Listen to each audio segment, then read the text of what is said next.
Hello dear viewers, welcome back to my YouTube channel. आज के इस सेशन में हम लोग दो टर्म के बीच में डिफरेंस समझेंगे। वो टर्म है फर्स्ट वन एंटीटसिव और दूसरा है एक्सपेक्टोरेंट। तो जनरली जब भी हमें कफ होता है तो कफ को ट्रीट करने के लिए दो तरह की मेडिसिन हमें दी जाती है, या तो एंटीटसिव दिया जाएगा या एक्सपेक्टोरेंट दिया जाएगा। तो इन दोनों में डिफरेंस क्या है वही आज हम डिटेल में समझेंगे। तो शुरुआत करते हैं सबसे पहले फर्स्ट पॉइंट की, एंटीटसिव। एंटीटसिव होते क्या हैं? तो first point of difference, antitussives are cough suppressant which blocks coughing reflex originated from the brain. तो इसका मतलब हुआ कि एंटीटसिव जनरली ये वो कफ की मेडिसिन है या प्रिपरेशन है जो जनरली हमारी बॉडी के अंदर कफ का जो रिफ्लेक्स ओरिजिनेट होता है ब्रेन के अंदर, उसको ये जाकर के क्या कर देती है, सप्रेस कर देती है। तो यहाँ समझने वाली बात ये है कि कफ जो होता है वो हमारी बॉडी का एक प्रोटेक्टिव मैकेनिज़्म है। अगर हमारे नाक के थ्रू रेस्पिरेटरी ट्रैक्ट में कभी धूल या मिट्टी या धुआं या कोई ऐसे पार्टिकल अगर रेस्पिरेटरी ट्रैक्ट में चले जाते हैं तो वो हमारी बॉडी के अंदर डैमेज कॉज करेंगे। तो हमारी बॉडी उन सारे पार्टिकल को बाहर निकालने के लिए एक रिफ्लेक्स एक्शन जनरेट करती है जिसको हम बोलते हैं कफिंग रिफ्लेक्स। तो ये जो एंटीटसिव हैं ये उसी कफिंग रिफ्लेक्स को बनने से या जनरेट होने से रोक देते हैं। और ये कफिंग रिफ्लेक्स कहाँ डेवलप होता है? तो ये डेवलप होता है ब्रेन में। तो जनरली एंटीटसिव की जो साइट ऑफ एक्शन है वो कहाँ है? Medulla oblongata of the brain. अब बात करते हैं एक्सपेक्टोरेंट की। ये क्या होते हैं? तो ये हैं mucus thinner which reduce the viscosity of mucus so that it is easily expelled out from respiratory tract। इसका मतलब होता है कि एक्सपेक्टोरेंट ये वो एजेंट है या ये वो प्रिपरेशन है जो हमारे बॉडी के अंदर जो कफ बनता है उस कफ को पतला करने का काम करती है। इसीलिए इसको बोलते हैं म्यूकस थिनर। ये कफ को क्या करती है? पतला। अब कफ को पतला कैसे करती है? तो ये उसकी विस्कोसिटी को क्या कर देती है? रिड्यूस कर देती है। इससे क्या फ़ायदा होगा? अगर कफ पतला होगा तो उस कफ को रेस्पिरेटरी ट्रैक्ट से बॉडी के बाहर निकालने में हमें आसानी हो जाएगी।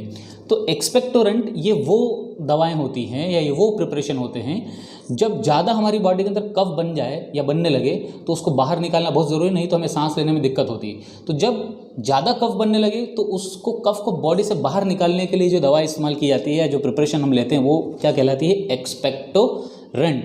It expelled out the cough which is generated in your respiratory tract. Second point of difference, generally dextromethorphan and codeine are used as main ingredient in antitussive preparation. इसका मतलब हुआ कि एंटीटसिव प्रिपरेशन के अंदर या एंटीटसिव सायरप जो market में available है उसमें जो मेन इंग्रेडिएंट होते हैं जो एंटीटसिव एक्टिविटी शो करते हैं वो होते हैं डेक्स्ट्रोमेथॉर्फन या कोडीन। इन दोनों में से कोई एक होगा। Here guaifenesin is used as main ingredient in expectorant preparation, but along with this there are two other drug which is combined with guaifenesin and they are salbutamol and bromhexin। इसका मतलब हुआ कि एक्सपेक्टोरेंट के जो सायरप market में available होते हैं उसमें एक्सपेक्टोरेंट एक्टिविटी शो करने वाला जो केमिकल होता है वो कौन सा होता है? गुआयाफेनेसिन। ये मेन केमिकल है और यही वो केमिकल है जो हमारे कफ की जो विस्कोसिटी उसको कम करता है या कफ को ये पतला बनाने का काम करता है। बट सिर्फ गुआयाफेनेसिन नहीं होता, उसके साथ में सालब्यूटामोल भी मिला रहता है और ब्रोमहेक्सिन भी रहता है। Third point of difference, antitussive का मोड ऑफ एक्शन कैसा है? तो it is centrally acting agent which directly affects the cell receptor in medulla oblongata of the brain।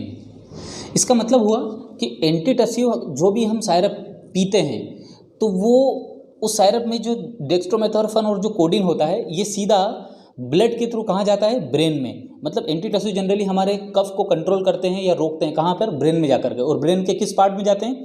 तो मेडुला ऑब्लांगाटा। और मेडुला ऑब्लांगाटा में ही कफ को जनरेट करने वाले जो सेल होते हैं उस सेल रिसेप्टर को ये जाकर के क्या कर देते हैं, दोनों ब्लॉक कर देते हैं, ताकि वहाँ से कोई रिफ्लेक्स जो एक्शन है कफ की वो जनरेट नहीं हो और कफिंग हमें नहीं हो। एक्सपेक्टोरेंट का मोड ऑफ एक्शन क्या होता है, तो इसमें 3 केमिकल मिले होते हैं, ग्वायाफेनेसिन, साल्बुटामॉल और ब्रोमहेक्सिन। तो इनका काम क्या है, तो ग्वायाफेनेसिन जो होता है ये है म्यूकस थिनर, मीन्स ये जो कफ है उसको पतला करता है या पतला बनाने का काम करता है ग्वायाफेनेसिन, ये केमिकल। दूसरा है ब्रोमहेक्सिन। ब्रोमहेक्सिन का काम क्या है, it is also a mucolytic agent. इसका मतलब क्या हुआ, तो ये कफ को, गाढ़े कफ को पतला करने में ग्वायाफेनेसिन की मदद करता है, मतलब ये भी कफ को पतला करने का ही काम करता है, उसको तोड़ देता है, उसके फाइबर को ये अलग अलग कर देता है, तो ये म्यूकोलाइटिक एजेंट है। और तीसरा होता है साल्ब्यूटामॉल, और इसका काम है relax the bronchial muscles and makes breathing easier. Salbutamol ये जनरली ये वो एजेंट है जो हमारे सांस लेने वाला जो मेन पाइप है जिसको हम ब्रोंकाई बोलते हैं, उस ब्रोंकाई वाले पाइप को ये क्या करता है, उसकी स्मूथ मसल को जाकर के रिलैक्स करता है।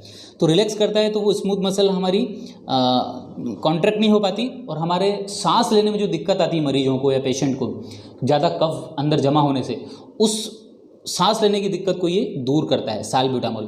तो जनरली एक्सपेक्टोरेंट में ये तीनों केमिकल होते हैं। ग्वायाफेनेसिन मेन है, इसका काम है, ये है म्यूकस थिनर। ब्रोमहेक्सिन ये इस म्यूकस थिनर को मदद करता है, मतलब ये उस कफ को, फाइबर को और तोड़ देता है। और साल्ब्यूटामॉल जो हम जनरली एक्सपेक्टोरेंट में मिलाते हैं ताकि इस पेशेंट को जो सांस लेने में दिक्कत हो रही है उसको ये कम कर सके। Fourth point of difference, antitussives are used in the treatment of dry cough which is developed due to irritation such as allergy या allergic reaction.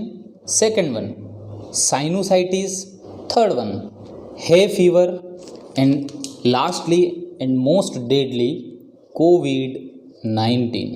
जनरली एंटीटसिव जो एजेंट है वो ड्राई कफ को ट्रीट करने के काम में ज़्यादा इस्तेमाल किए जाते हैं। और ड्राई कफ क्यों बनता है, तो हम ये पहले देख चुके हैं कि ड्राई कफ इरिटेशन की वजह से बनता है। और इरिटेशन किस किस वजह से होता है, तो या तो एलर्जिक रिएक्शन से ड्राई कफ बनता है, या साइनस की प्रॉब्लम हो तो उससे ड्राई कफ बनता है, या हे फीवर, ये भी एक टाइप ऑफ एलर्जिक रिएक्शन है, उससे भी आपको ड्राई कफिंग होती है, उसको भी ट्रीट करने में काम में लाया था। और अभी लेटेस्ट में रिसेंटली कोविड-19 का तो सिम्टम ही ड्राई कफ होता है, तो उसको भी ट्रीट करने के लिए ये एंटीटसिव एजेंट इस्तेमाल में लाए जाते हैं।